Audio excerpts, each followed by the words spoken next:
Oficialmente, Amélia. Obrigada, que bom querida. tê-la aqui. Primeiro, muito obrigada. Muito obrigada pelo teu sim tão imediato, né? A Catiane, de alguma forma, nos uniu, né? Pensamos nesse evento, pensamos quem é que pode vir aqui compartilhar e partilhar um pouco da sua vivência sobre gestão, sobre pessoas. Alguém que tenha muito a ver aqui com a cidade de Gaspar, uma vivência tão extensa na área têxtil.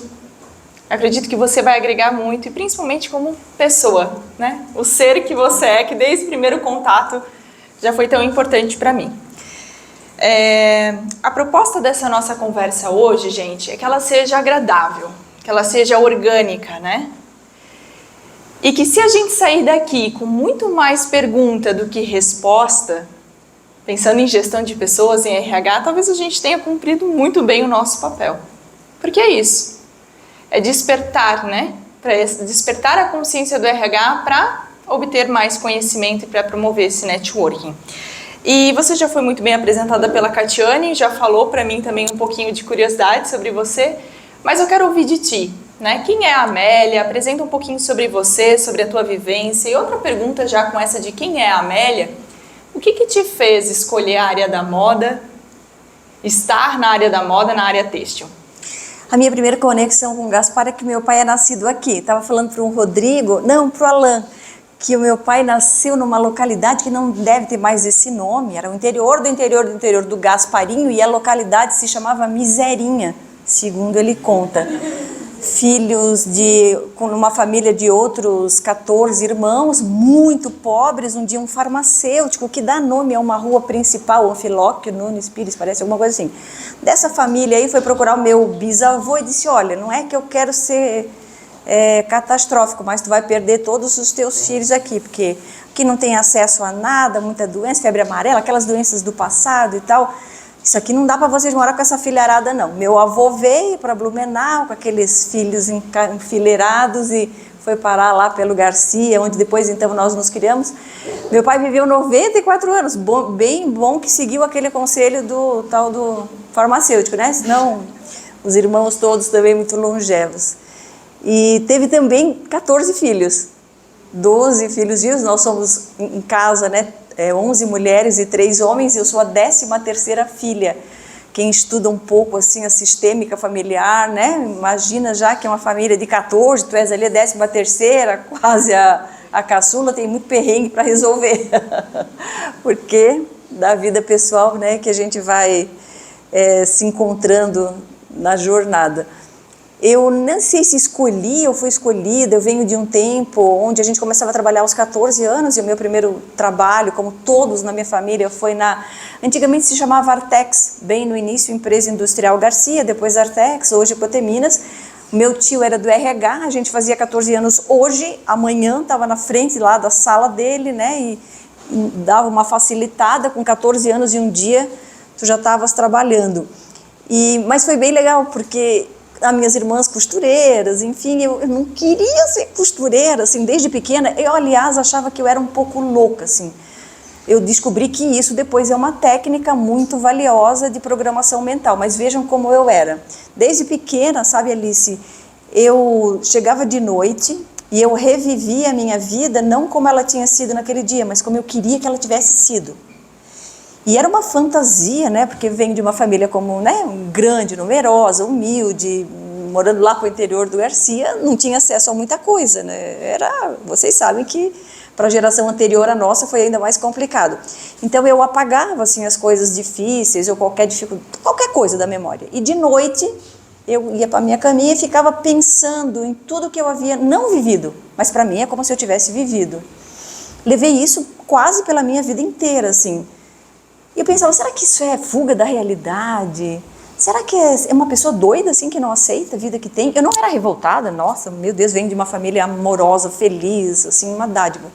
Mas eu não queria aquilo, eu queria ser professora ou executiva de empresa. Não queria ser costureira, nem faxineira, nem assim, né, que as minhas irmãs e pessoas da redondeza, assim, que não tinham estudado. Enfim, eu acho que depois fui aprender, né, as técnicas de que tudo é mente, tudo começa aqui, tudo é mental. Tudo que nós estamos vendo materializado aqui hoje já foi sonho e pensamento e desejo de alguém para botar no mundo, né? Sai do mundo das ideias, né? Platão já dizia isso, é o mundo das ideias que gera todas as manifestações no nosso plano terreno. E então eu já projetava isso. E eu queria ser então professora ou executiva. Acabei sendo as duas coisas, professora e executiva. E aí depois da Artex, então, trabalhei acho que mais em alguns lugares e com 28 anos fui fazer um curso de comunicação, de oratória. Eu queria muito me desenvolver. Tudo que era curso de graça que tinha em Blumenau, naquela época o Senac fazia muito curso bom, né? Secretariado e aquelas formações todas, eu fazia tudo. Não tinha dinheiro para pagar, mas fazia tudo que aparecia. Esse foi o primeiro curso que eu botei dinheiro para pagar, o curso do Dale Carnegie, Como Fazer Amigos e Influenciar Pessoas, é um clássico, um dos livros mais lidos no mundo. E eu fui fazer esse curso e conheci um diretor da Hering lá dentro. E aí ele contava de como era a Hering, aquela empresa que se confunde assim com a história de Blumenau, tão grandiosa, né? A história de 143 anos da Hering. E eu comecei então a fazer aqueles meus planos doidos, né? Eu chegava em casa, já estava trabalhando, meu Deus, já estou lá e tal. E aí fui fazer uma dinâmica de grupo num chamadinho que eu vi de RH. A vaga dizia que queriam pessoas até 25 anos para trabalhar no call center. A Hering foi a primeira empresa que colocou um 0800 à disposição lá nos anos 90 dos seus clientes, né? Não era B2B, não era B2C, só vendia para o atacado, varejo. E tinha que estar fazendo faculdade até 25 anos. Eu tinha 28, um filho pequeno, fruto do meu casamento aos 20 anos, e não tinha faculdade. Mas eu falei, mas eu vou me inscrever nessa vaga. E me inscrevi. 100 e 200 pessoas, meninada, todo mundo com, né, garra para começar, e aquelas dinâmicas de RH que não terminam nunca, né? Que você vai passando das etapas. Eu me lembro de uma dinâmica que tinha um quadrado, assim, no chão desenhado com fita adesiva.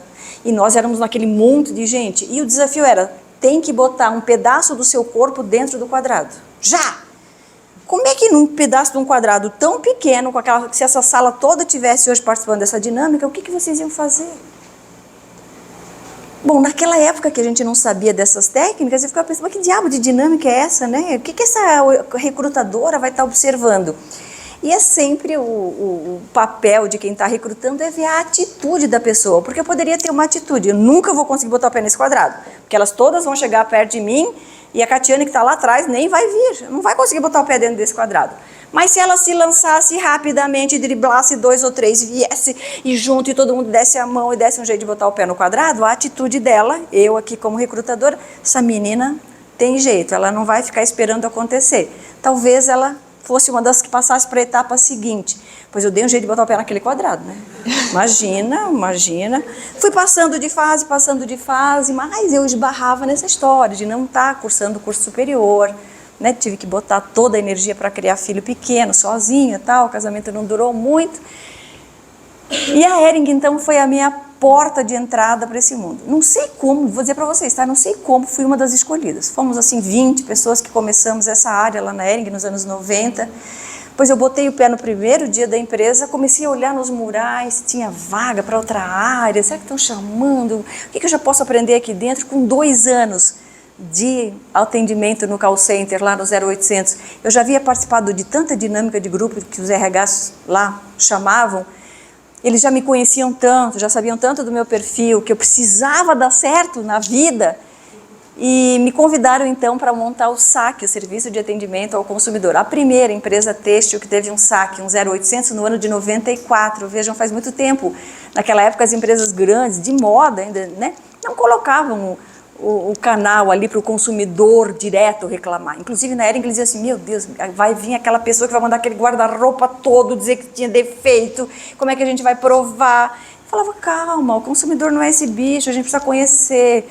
E devagarinho, então, dos anos 90, eu fiquei 30 anos na Hering. Foi uma escola, foi assim, um presente, né? Estava falando para o Rodrigo, em 30 anos eu passei por tantas áreas diferentes que é como se eu tivesse trabalhado em pelo menos 10 empresas. Eu fui sempre buscando, eu não trabalhei no industrial plenamente, mas nas áreas administrativas, comunicação, RH, marketing, serviços, eu passei quase por tudo. A minha última posição, eu entrei então como atendente de call center e saí como diretora da Fundação Hering e gestora da área de comunicação institucional, peguei aquele momento do IPO em 2007, quando a Hering abriu capital, andei por esse Brasil todo aí, né, na época com a presidência, a família Hering, para poder fazer o roadshow, como a gente chama, né, a apresentação da empresa, para poder buscar acionistas e investidores. Então, acho que aquele meu sonho lá, que de noite eu dormia, dizia, não foi nada disso, foi tudo diferente. Até hoje, ele continua, esse jeito assim de pensar no meu futuro, com coisas que eu ainda não vivi, não ficar apegada ao passado, marcam essa minha trajetória. Então, para fazer uma história bem curta, nesses, né, tantos 40 anos de mercado, sempre na área têxtil, porque o primeiro já foi lá na hoje Coteminas, até a Hering, me disseram coisas importantes assim, né, sobre as habilidades, sobre o meu propósito, não logo de cara, mas com a maturidade, enfim, o que eu poderia entregar de melhor enquanto estivesse fluindo na jornada, aprendendo coisas novas. Então, devo muito à área têxtil, né? Santa Catarina é um celeiro aqui, algumas das empresas de vocês certamente estão nesse setor. É um setor que costuma ser uma escola boa para qualquer, né, qualquer porta de entrada. E aí, nesse meio tempo, então, o filho, né, o Júlio está com 40 anos, já conhecido aí da Catiane, do meu primeiro casamento. Eu, na Hering, ganhei várias coisas, inclusive o marido. No primeira semana de trabalho, eu vi um moreno bonito lá da exportação, me olhando, eu com um filhinho ali de 7 anos. Sabe, naquela época, mais preconceito também, né? Assim, não era tão simples, ele solteiro. Mas, enfim, foi me dando uma chance. Namoramos de imediato, assim, logo que entrei na Hering já o conheci, já namoramos, estamos 32 anos, agora ele está aí no carro me esperando, convidei para tomar um café, ficou meio tímido, não quis vir, mas é um parceiro de uma vida. Então eu sempre costumo dizer que além dessa carreira, desse networking, dessa possibilidade de estar me sentindo sempre atualizada e jovem, porque uma empresa grande te exige isso, né? Você tem que estar sempre buscando muito. Eu ainda ganhei um marido, não foi pouca coisa. Amélia, hoje a gente está aqui com muitos profissionais da área de RH, né? E nesse teu percurso você teve contato muitas vezes com o pessoal do RH, digamos Dentro assim. Do RH. Dentro a minha do área RH. de comunicação foi, a última cadeira foi dentro de RH. E hoje em dia se fala muito a palavra assim, RH estratégico, né? E é realmente uma tendência, o RH olhar de forma mais estratégica, estar junto no planejamento, na visão, na missão, viver isso, né? Na tua visão, qual a importância da gente trabalhar? O que é um RH estratégico, primeiro, e qual que é a importância disso para a empresa? É um tema que tem sido bem debatido, tem muita gente interessante falando sobre isso, da evolução do papel dos recursos, né, humanos, enfim, da área de DP, né? Começamos com DP, né? Departamento Pessoal, tão importante e ainda tão necessária. Hoje, com e-social, com tanta tecnologia, os processos, eles estão muito mais autoatendidos. Então, o gestor já programa a férias, já faz tudo isso, já tem sistema. Antigamente, não lembram? Não tinha isso, né? Era o tal do DP, do Departamento Pessoal, que era esse suporte para a área, né, para todas as áreas da empresa. Né? As tecnologias, a evolução foi acontecendo, o DP virou um pedaço de gente, gestão, né, dos RHs, enfim, cada empresa, né, chama de um jeito, mas foi se tornando cada vez mais importante trazer a pessoa certa para o lugar certo, na hora certa. Isso é quase ganhar na loto. Vocês sabem disso, quem é dono de empresa ou quem é gestor de empresa, que não existe ninguém que saiba tudo, não existem pessoas, né, talvez, o que existe é a pessoa que não está na posição certa, na hora certa. Ou ela é grande demais para a cadeira, ou ela é pequena demais para a cadeira, ou a expectativa dela em relação ao que ela está aprendendo ali, enfim, né, a coisa pode não combinar. E aí, nisso tudo, com um desafio tão grande, com a aceleração das mudanças que a gente viveu a partir dos anos 90, com a entrada da internet no final dos 90, o mundo virou 10 vezes de ponta cabeça. A gente não vive uma era de mudança, é uma mudança de era, né, como os grandes pensadores dizem para a gente. Não só quem está na área de pessoas, né, de recursos humanos, como quase todos, eu diria todos dentro da organização, tem que entender de negócio, tem que saber para onde o negócio vai, o que o negócio entrega. A gente não fala tanto de valor. Qual é o valor? Hoje eu estava num evento à tarde com o Rogério Scher, lá na Marisol, em Jaraguá, vim direto de lá para cá. Nós fizemos 5 encontros com eles, com um grupo de empresas têxteis, né, desse SCMC que eu ajudei a criar 20 anos atrás. A gente faz muita atividade para essas 27 associadas, né? Temos a Tony Fan aqui, inclusive, que é associada a nós.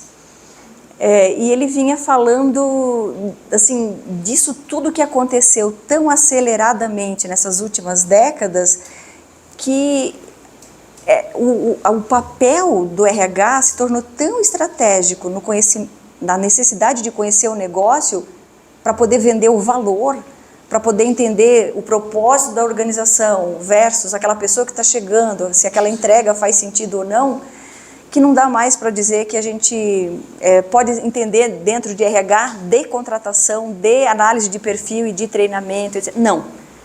Qual é o setor que eu opero? É o têxtil? Têxtil é o quê? Roupa? Não, né, gente?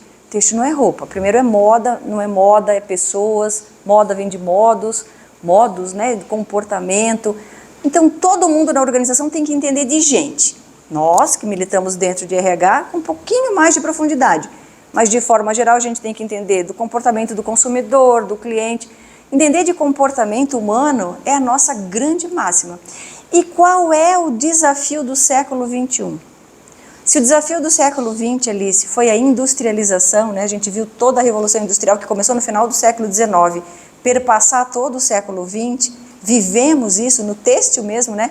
Saímos lá do artesanal, do tecido quase feito à mão pelos teares, para o fast fashion, que a gente entrega hoje, quase toda semana uma coleção. O século XXI trouxe um desafio, falávamos há pouco também com a Carol, tenho discutido muito isso com a Luiziana, é conhecer a nós mesmos. O dono da empresa, o líder, o gestor, o profissional de RH que não trabalhar o autoconhecimento vai ter um pouco mais de dificuldade de se relacionar nas circunstâncias atuais da sociedade. A gente só consegue entender e ter empatia e buscar o melhor do outro que a gente está contratando, que é nosso parceiro de trabalho, seja nosso fornecedor, cliente, etc., quando a gente conseguir entender primeiro a nós mesmos.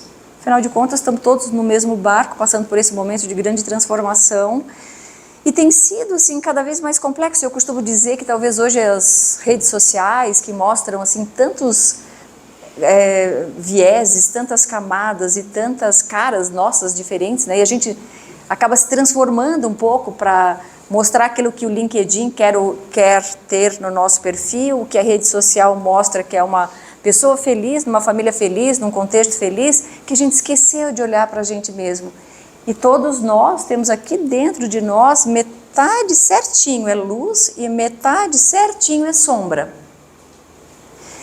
O que vem à tona quando a gente se expressa e quando a gente convive e se relaciona? É a minha luz ou a minha sombra? Normalmente são as duas coisas, né? Nas situações do dia a dia. E eu não posso, né, neutralizar aquela sombra, colocar assim numa sacola e esconder aquilo que eu não quero observar sobre os meus comportamentos, os meus medos, os meus anseios, as minhas atitudes. Eu preciso trazer isso para a luz, e quanto mais eu olho para tudo aquilo que me cerca, né? Afinal de contas, estou com um novo desafio. Dou conta, não dou conta, na vida pessoal, é profissional, estou aprendendo, não estou aprendendo. Enfim, tudo isso que são medos e ansiedades que a gente carrega e que costuma deixar um pouco de lado, a gente está precisando colocar realmente luz. E esse é o desafio do século XXI. Um líder que não se conhece, que não trabalha o autoconhecimento, um gestor, um colaborador, vai ter muita dificuldade de ter empatia para se colocar no lugar do seu contratado. E empatia é a palavra-chave de competências emocionais, né, das tais soft skills, que a gente tanto trabalha, né, Alice, na nossa busca aí por profissionais para qualquer área. E essa empatia de saber que, né, eu e você transitamos em universos diferentes, mas eu consigo talvez com alguma força de vontade me colocar no teu sapato para entender como aquele calo te aperta, fazendo uma analogia que eu hoje estou andando em cima do sapato, que o meu calo tá feio aqui, me lembrei disso agora, nunca mais tinha botado sapato alto. Essa empatia é o que marca e essa vontade de a gente buscar conhecimento. Mas não é fácil, né, fazer essa jornada para dentro. A gente falou do espelho, né? Cada um de nós é espelho um do outro. E esse mergulho que a gente precisa dar para ter na empresa as pessoas certas, no lugar certo, trazendo seu melhor resultado, começa com esse mergulho interno.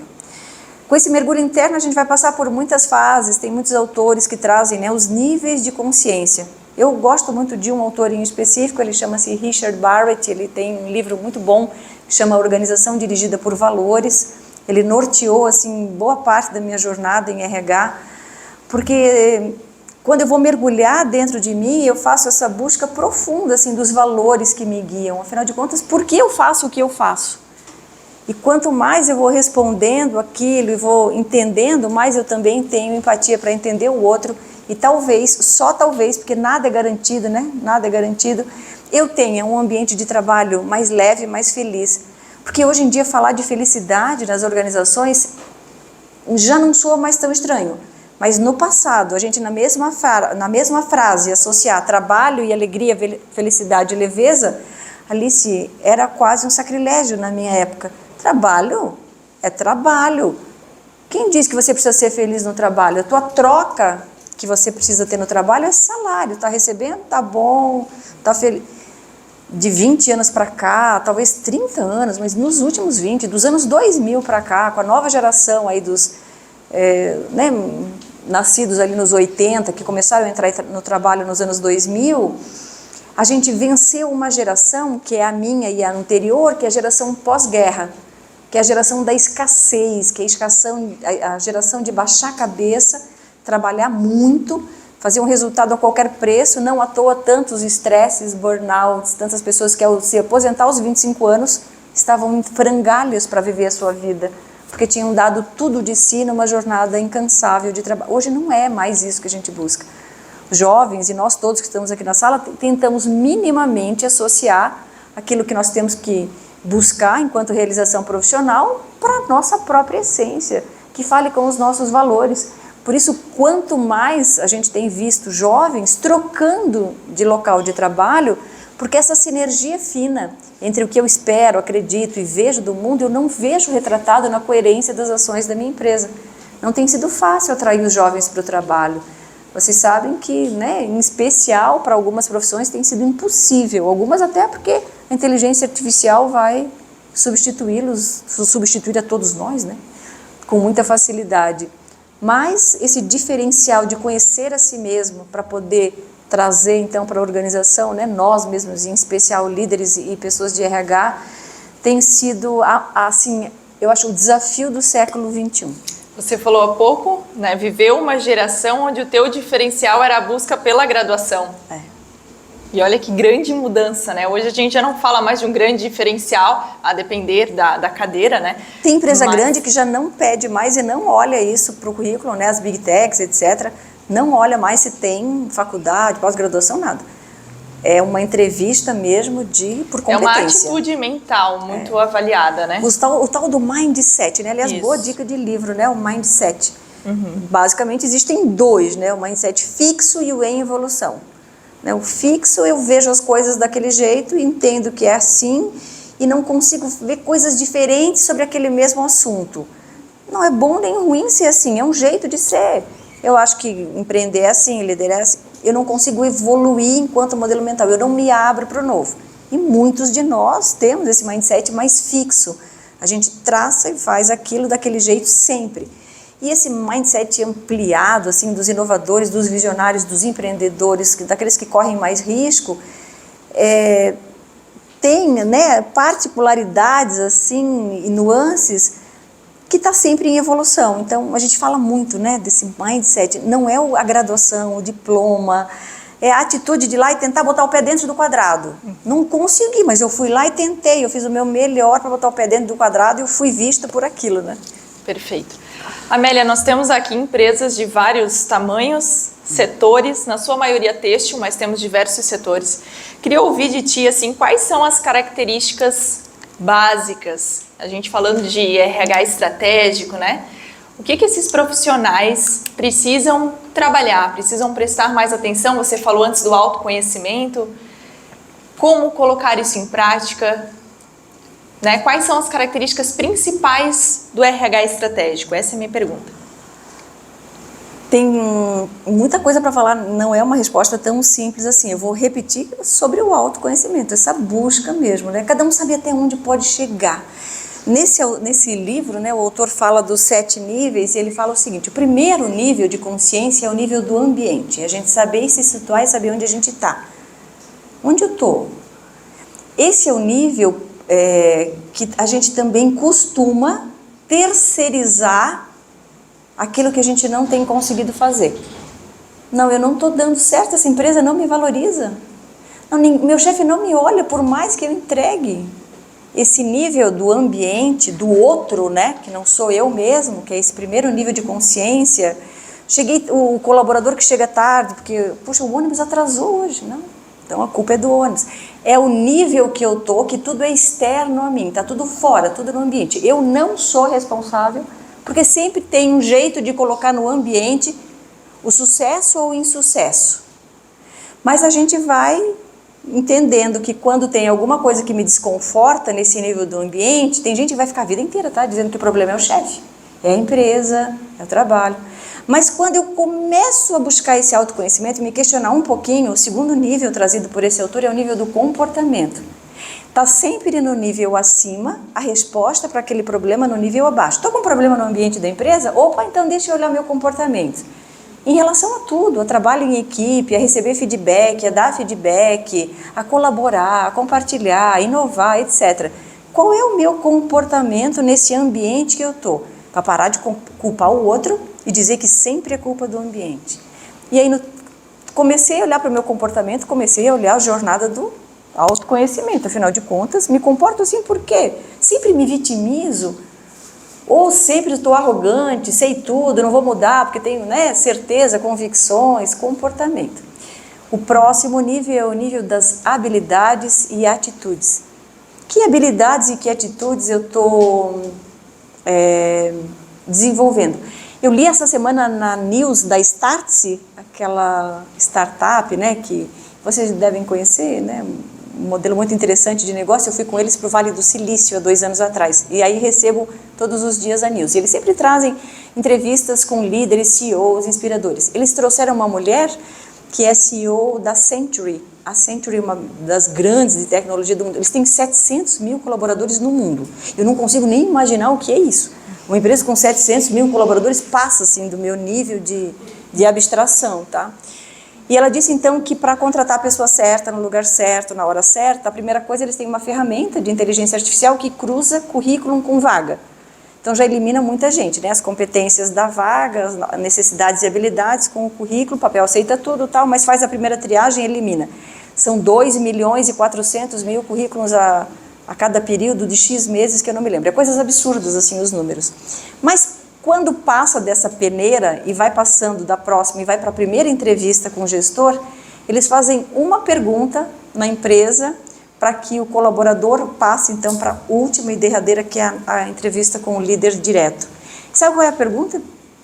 Só uma. O que você, Alice, aprendeu nos últimos 6 meses fora da faculdade, fora assim do teu campo profissional de atuação? O que você aprendeu nos últimos 6 meses? Aprendeu alguma coisa nova? Eu aprendi. Lembra de algo? Fazer um talk como esse. Boa resposta. A resposta que eles valorizam muito é assim: aprendi a trocar pneu do meu carro sozinha, mulher que não gosta muito de trocar pneu, aprendi a cozinhar, aprendi a fazer um trabalho manual, aprendi qualquer coisa nos últimos 6 meses que não é do meu campo profissional, da faculdade, algo obrigatório, passa para a entrevista final, se já está lá na etapa, e aí vai fazer a entrevista com o gestor. Eu adorei a pergunta. Sabe por que daí, né, que eles perguntam isso? Cada um de nós talvez tenha que encontrar a pergunta certa para aquela habilidade que a sua empresa precisa para desenvolver.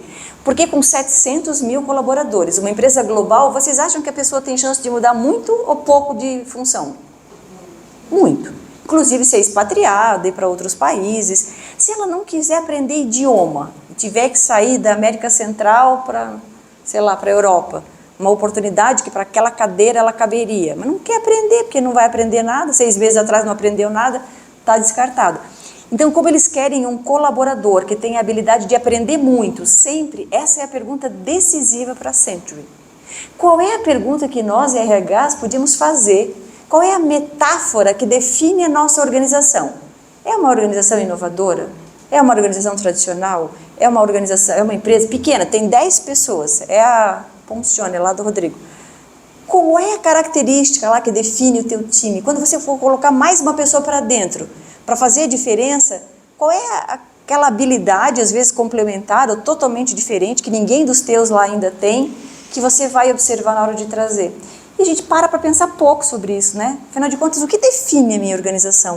O Rogério Scher pediu para a gente sair hoje da reunião com ele lá, do encontro, e responder essa metáfora, essa pergunta. Que metáfora define a minha organização? Que metáfora define a Fiesc, meninas?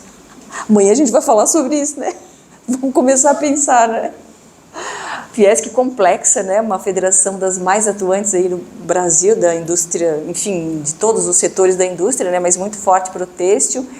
E eu fiquei pensando que metáfora, né, definiria a Hering, uma empresa de 143 anos, que é o básico do Brasil, etc.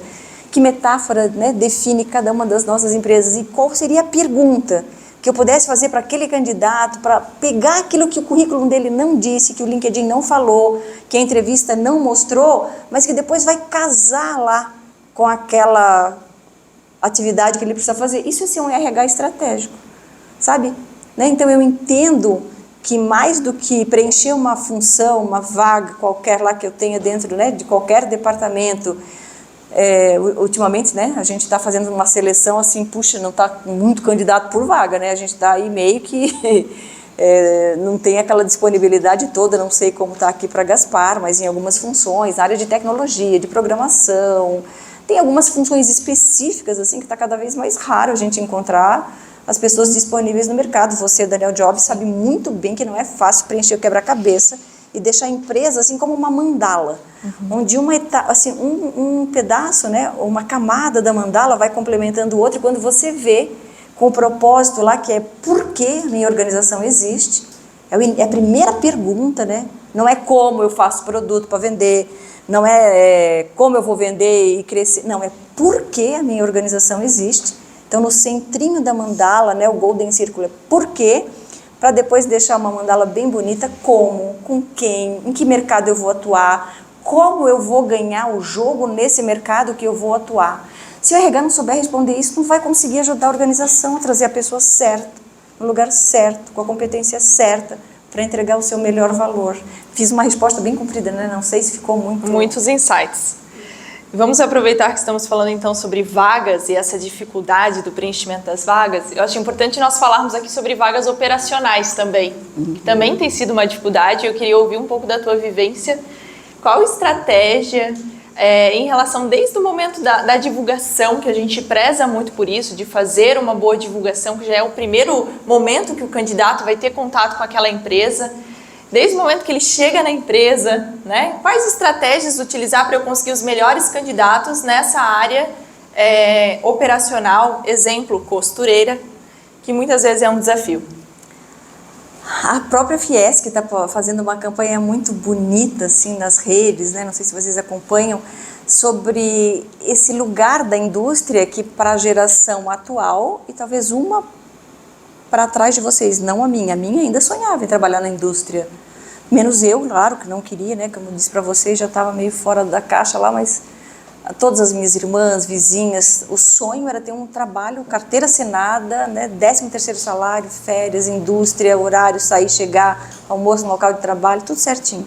Para as gerações seguintes, não mais. Então a Fiesc está fazendo uma campanha linda assim, para mostrar que a indústria é esse lugar, que você pode ser criativo, feliz, que você pode inovar, que você pode ser quem você é. Na indústria antigamente não podia vir de piercing, de tatuagem, a gente era cheio de regras, tudo isso ali ficou no passado, né? Talvez, né, para a maioria de vocês isso nem faça sentido, mas era um espaço assim operacional. Alguns até chamavam de chão de fábrica, né? Não trabalhavam no chão de fábrica, é uma expressão que ficou no passado, né, gente? Então, assim, isso a gente ressignificou.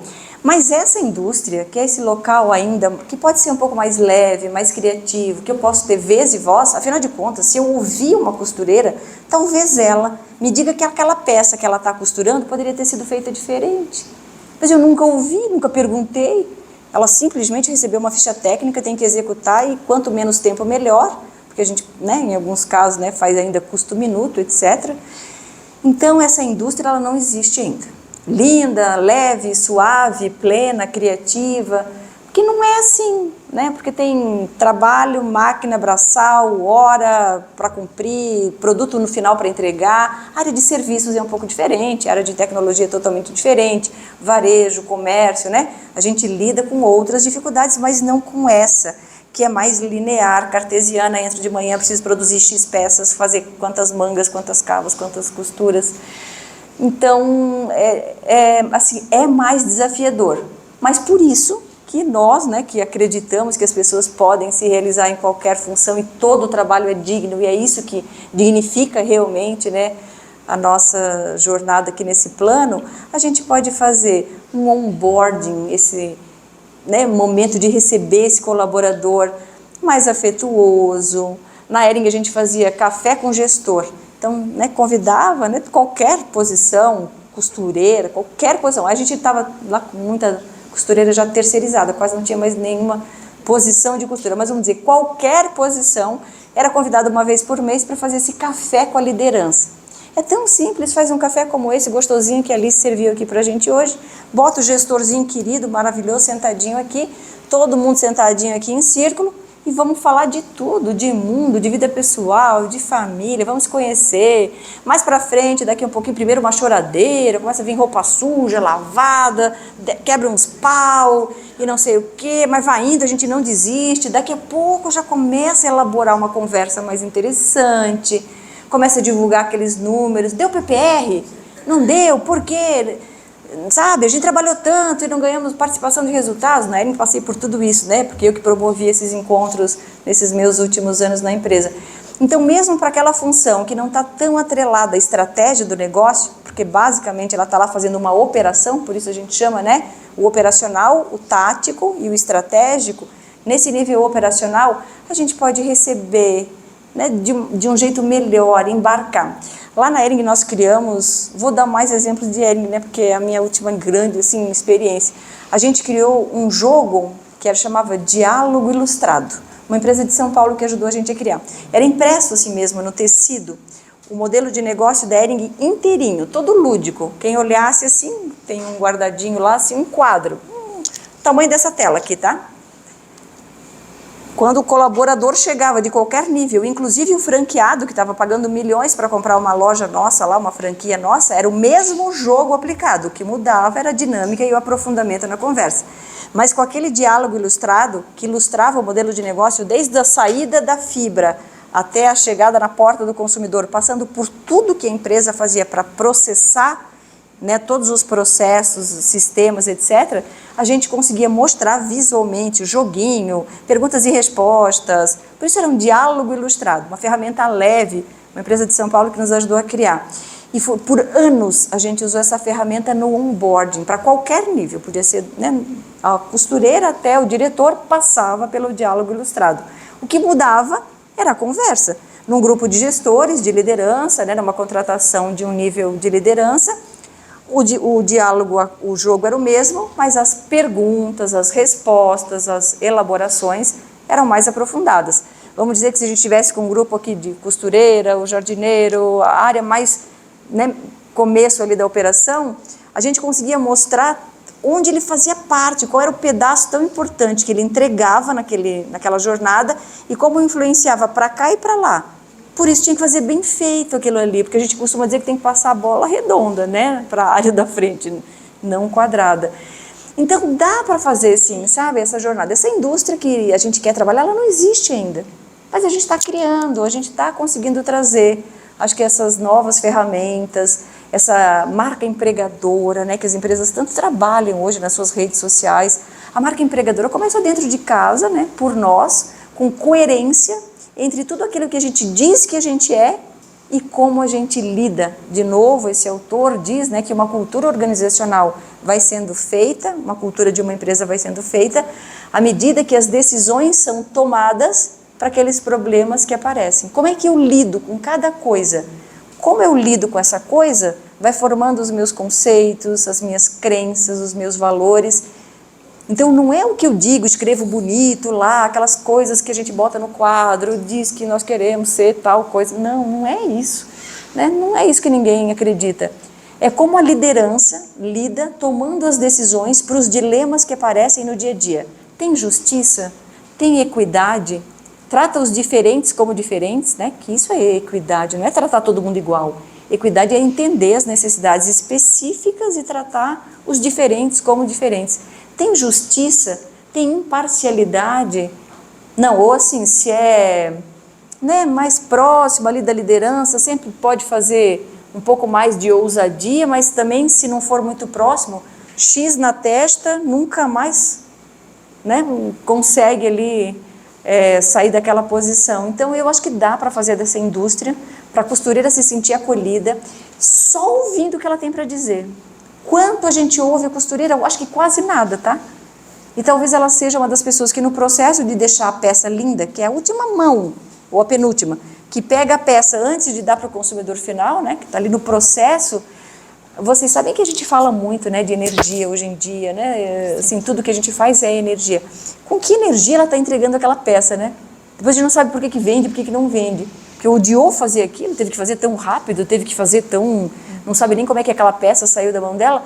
E se eu conseguir transformar aquilo num momento, né, realmente de magia? Porque uma costureira para mim é mágica. Se tem um sonho que eu ainda quero realizar, eu já costurei uma coisa na minha vida. Fiz um sininho de Natal, assim, de cetim.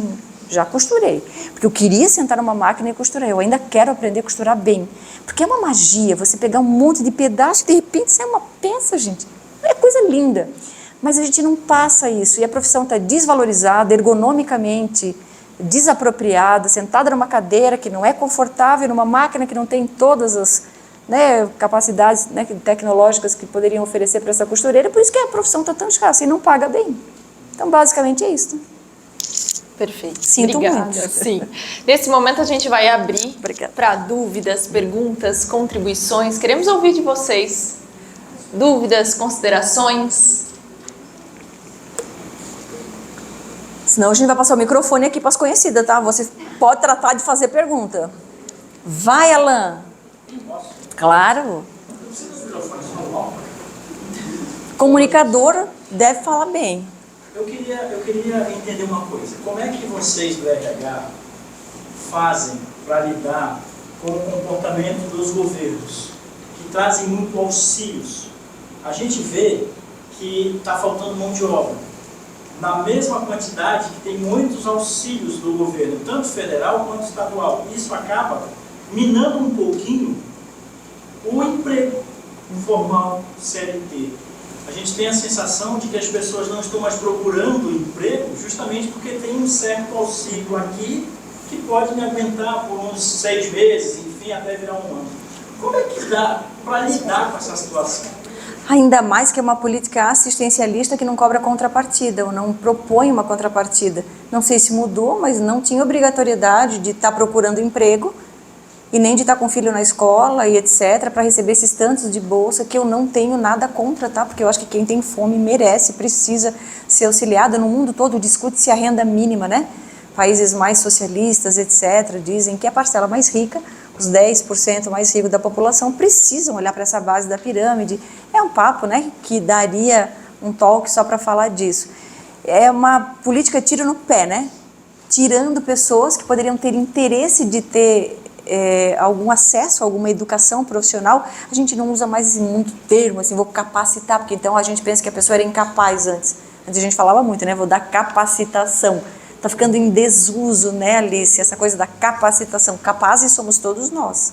Nós já somos capazes. A gente pode desenvolver uma competência diferente através do conhecimento, da escuta ativa, etc. E essas políticas, elas tiram essa oportunidade, colocam numa zona, numa bolha ali, meio que não vou me movimentar muito para não perder a bolha, então não sei a tua opinião, Alice, mas eu acho que é meio tiro no pé e realmente você tem razão, tira uma parcela, principalmente quanto mais para o interior, E vocês sabem que na confecção a gente costuma dizer assim, que as empresas elas buscam cada vez mais interiorizar no estado, no país e no mundo, né? Como foi, por exemplo, para a Hering nos anos 50, 60, foi para Rodeio, Encano, Ibirama, etc, etc, cada vez mais para o interior. Porque lá tinha mão de obra, pessoas que queriam sair da agricultura, do campo, ter um teto sobre a cabeça, salário todo mês, então tinha mão de obra abundante. No interior, depois a Hering foi para Goiás no final dos anos 90, hoje toda a operação da companhia de costura, facções, basicamente está lá em Goiás, no interior do Brasil. Depois fomos para a China, né? Para a Ásia como um todo, e da China para Bangladesh, para outros países, Vietnã. Então a confecção ela costuma acompanhar essa linha assim, da interiorização, onde ainda há uma possível troca de mão de obra entre uma função mais agrícola, que está sendo totalmente substituída pelo mecânico, né? Afinal de contas, a gente não colhia algodão à mão, não colhia o café à mão, não colhia quase tudo manual. Hoje em dia, né? Tudo mecanizado. Essa mão de obra ficou no campo, sobrando. Então, quem pôde fazer essa transição, fez. Mas eu concordo contigo, Alice, não sei se você também concorda. Concordo, eu acredito que você colocou algo também antes sobre felicidade. E é esse o caminho, né? A gente, enquanto RH, a gente vai trazendo esses conceitos e vai tentando trazer um clima organizacional favorável, com ergonomia, com cuidado, entendendo que pode ser sim um ambiente de muito trabalho, mas também trazendo, lembrando dessa felicidade, dessa autenticidade que os profissionais têm, e fazer com que esse ambiente seja bom e que ele queira estar lá na empresa também. Mas certamente a gente tem essa questão assistencialista que muitas vezes dificulta. O que eu acredito que o Alan quis falar é que a gente observa que tem muita vaga e ao mesmo tempo também tem muita gente que está buscando e não se entende por que isso não acontece, né? Por que não se fecham essas vagas então? Por isso que muita gente não tem medo da entrada massiva da tecnologia, aí, seja na indústria 4.0 ou 5.0. Porque dizem que a tecnologia chega e avança naquela posição que o ser humano não quer mais atuar. E para falar bem a verdade, a gente não tem mais muita gente querendo atuar na costura. Mas está longe ainda. Eu vi uma experiência de uma fábrica da Nike lá, que entrega e faz camiseta sem nenhuma mão humana. Mas é camiseta básica. Talha, né, na máquina, faz o corte lá na tal da BRB, lá já sai, não precisa de costura lateral, prega ombro, estampa ou sem estampa. Camiseta é fácil. Vai fazer uma peça como qualquer uma dessas que a gente está usando aqui. Não tem pinça de robô ainda, com sutileza e precisão para juntar, para fazer. Não tem. Na metal mecânica, automobilística, tudo diferente. Na confecção, para cama, mesa e banho já tem alguma solução de costura robotizada, costura reta. Fazer um edredom, vai para lá, vem para cá, vai para lá, vem para cá, acabou o edredom, faz 4 costuras, pronto. A cama não reclama. Cama não reclama, se tiver pouquinho, tá tortinho e tal, tem. Mas para a confecção, não. Então, muitos que defendem o uso massivo da tecnologia dizem que ela vai chegar sempre mais para aquelas posições que o ser humano não quer mais. Então, vamos ver quando chegará para a costura, porque isso ainda não é uma realidade para o nosso setor, né? Ainda é homem, hora, máquina trabalhada, né? Exato. Temos tempo para mais uma pergunta ou contribuição? Só para mais uma pergunta, meu Deus, nem começamos a bater papo ainda. Agora que eu quero ouvir e saber o que passa na cabeça de vocês como desafios de RH. Uma dinâmica aí de networking. Boa, por boa. isso. Eu trouxe 2 livros que eu quero presentear depois, que são histórias de mulheres empreendedoras, que eu conheci aí num circuito, e cada uma de nós escreveu um capítulo do livro, que é muito inspirador e conta histórias de pessoas que iniciaram o intraempreendedorismo, né, e o empreendedorismo, como a gente conhece melhor, são temas que a gente pode abordar bastante para tornar essa indústria aí mais atrativa e mais leve. Esse intraempreendedorismo é essa capacidade que a gente tem em qualquer lugar que a gente esteja dentro da organização de empreender. É tratar a empresa como se fosse sua.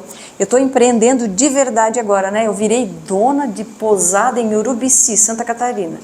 Aos 59 anos, sócia do marido, do filho, da nora e da irmã, somos 5 sócios, lá em Urubici, no Morro da Igreja, no topo do Morro da Igreja, perto da Pedra Furada. Compramos um terreno, fizemos cabanas, estamos com 2 cabanas prontas e uma casa container. E eu comecei de verdade a empreender, uma habilidade que eu não tinha desenvolvido para fora ainda. Mas sabe como eu era chamada lá na Hering? Meu Deus, a Amélia é insuportável, ela acha que ela é a dona da Hering. Eu achava que eu era dona da Hering mesmo. porque eu não recebia não como resposta. Não existe não para mim. Para mim é sempre sim, sempre sim. Eu sou libriana, gente. Libriana é um horror, não diz não para nada. A Alice me convidou, nem conhecia ela. Ela fez uma ponte, me deu o WhatsApp. Pode ir lá fazer o café? Pode, vamos fazer o café. É sim para tudo. Eu sempre tive a impressão de que qualquer área que eu tivesse passado, eu era dona, o resultado final era esperado de mim.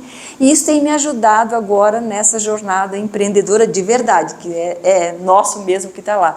Mas vou dizer, tá?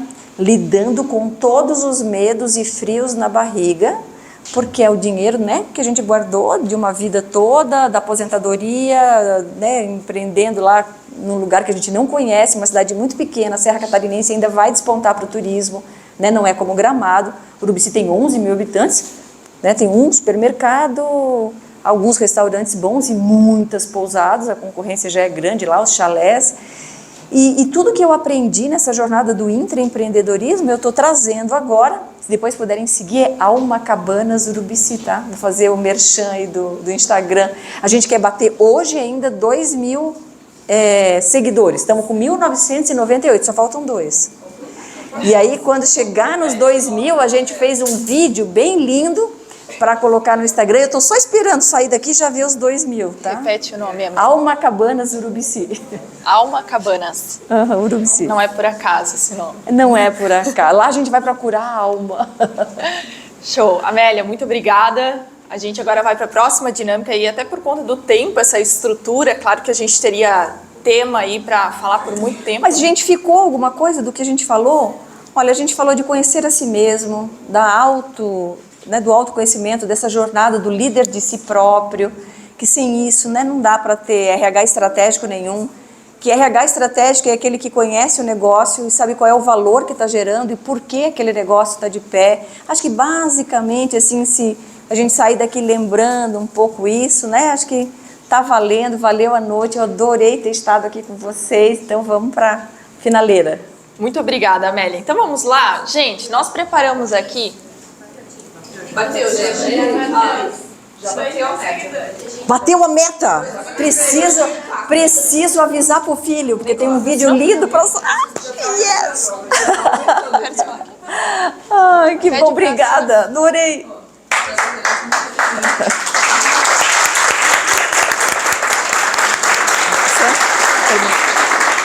Pode ficar aqui. É?